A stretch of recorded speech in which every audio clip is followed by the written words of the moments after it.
Welcome to the RDZ series. My name is Anna, the Microsoft SAPI voice, and I will voice this presentation for you today. RDZ is IBM's rational developer for System Z, an Eclipse-based product for z/OS programmers. Today's presentation is about creating a project that references programs on the host, generates them and runs the application. Here's the agenda. In just a few steps we'll learn how to set up a project in order to generate a simple application. In the first step we create a set of libraries that will contain the programs and receive the outputs that are generated from the programs. Note every dataset name has the same first qualifier, public. The second qualifier is SM for assembler programs and outputs, COBOL for COBOL programs and outputs, COBOL for elements that are not specifically assembler or COBOL. The test file can be any dataset that contains 80 bytes records. To allocate a new dataset, click in the Remote Systems view on the MVS entry for the chosen host. Then choose New and allocate petitioned dataset. In the first allocation screen we enter the name of a dataset in two parts, the high-level qualifier, public, on the left side, the remaining qualifiers of the dataset name on the other side. In the second allocation screen we must choose one out of three methods to indicate the attributes of the new dataset. Here we choose to allocate the dataset based on its usage, a library that will contain COBOL sources. By clicking on Next instead of Finish, advanced users may edit and modify the attributes of a dataset as required. Let's assume we allocated all datasets that were listed in screen number 4. Again we click on the MVS entry in the Remote Systems view and choose New. This time we choose Next Filter in order to make a list of all our work datasets. On creating the filter we are only able to enter one generic name, public.exam. Give the filter a meaningful name, like the XMCOB, and click Finish to create the filter under the MVS entry in the Remote Systems view. We'll use the same name for the project. Then right-click the filter name and select Properties in order to add additional names. It can be a generic name like public.cobol or a complete dataset name, such as the name of the test dataset. Here's the list our filter gives us. It contains an unwanted name, but that's good enough for now. We now create a property group that specifies how our application will be generated. Let's open the Property Group Manager. In the Property Group Manager we right-click the host name for which we want to create the new group. We give it a name and optionally a description about this new group. Let's click on the Categories tab and in the new display we tick the Assembler and COBOL checkboxes. Down in the Other section we may untick File Manager when this product is not available. Let's click now on the JCL tab and adjust the job card for the batch jobs that will be submitted. Let's now click the Assembler tab, then the Edit button in order to edit the properties for the assembly procedure. We first change the assembler options if needed, then we adjust the names of a number of libraries. Note that HLQ is the name of a variable that contains the dataset's high-level qualifier. Last we might code JCL cards that would be appended to the generated job. By clicking on the JCL substitution entry in the column to the left we are able to add the user variable HLQ and set it to public. In the Run dialog we indicate we'll execute the application as a batch job. Again, we create the HLQ variable and give it the value public. We now click on the Link tab and adjust the entries in this panel. Let's add the variable HLQ in the JCL substitutions for the link step.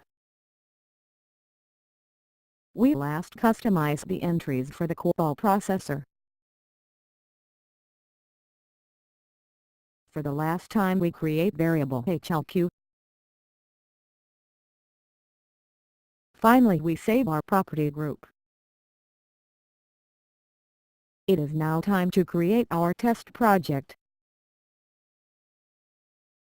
We expand the File menu and select New, then Sub-Entry Project. In the New Project display, expand the ZOS entry in order to start the ZOS project wizard. We enter its name and select MVS subproject that specifies we are using MVS libraries and datasets on the host. In the next display, we enter information such as the system the application will be executed on, Systus1, the type of application, batch, and link the subproject to the property group that was created earlier. Finally, we add resources to the subproject, namely we include datasets from the filter that we defined earlier. We see in this view of the project that the list of datasets has been copied from the filter. In this step, we now modify the file mapping so that the source library names indicate the type of the elements they contain. We first expand the window menu, select Show View, then the ZOS file system mapping entry.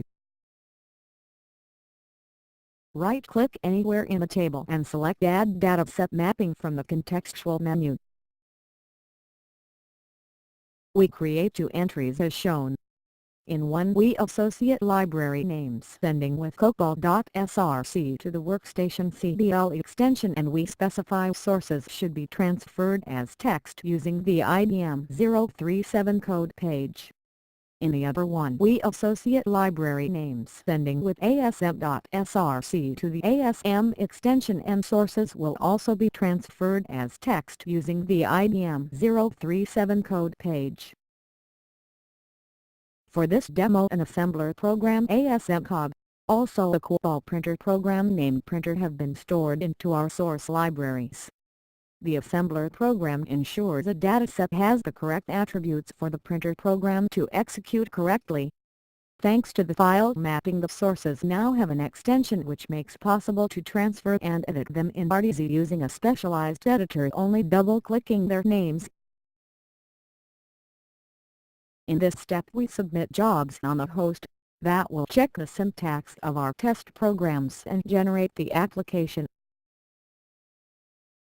Right-click on a source name in order to see the contextual menu that applies to it. The Remote Syntax Check entry and the Generate JCLs entry all build jobs that are eventually sent to the host for execution. This slide shows the information boxes that result from submitting Remote Syntax Check jobs. The title bar shows the name of the source being processed. The job number appears briefly before the execution actually starts on the host. Additional messages can be seen depending on the job that executes. Generate JCLs develops into 3 entries that generate 3 JCLs. The first JCL builds an object from the source program. The second JCL also creates an executable module, and the third JCL creates the object, the executable module, and runs it. In this demo, we select the second entry in order to create the executable modules. We must indicate the name of the resulting executable and what library the JCL should be stored into. For this demo, we store the JCLs in the source libraries, although usually JCLs have their own library. Information boxes are presented while the actions of building and submitting the JCLs are performed. Using the same method, we compile and link the COBOL program into an executable module. Note that the Generate JCL entries vary according to the type of the source program. We indicate the name of the resulting executable module and we want to store the dynamically generated JCL in the source library. While the action performs, information boxes keep us posted on what's going on. This slide shows the JCLs have been saved to the source libraries as we decided. Because the type of the member is given by the file mapping definitions, they show with the same extension as source programs, and their contextual menu would propose the same actions as for source programs. This demonstrates a careful file mapping is necessary to take advantage of the automatic typing. In this last step, we are finally able to run our application.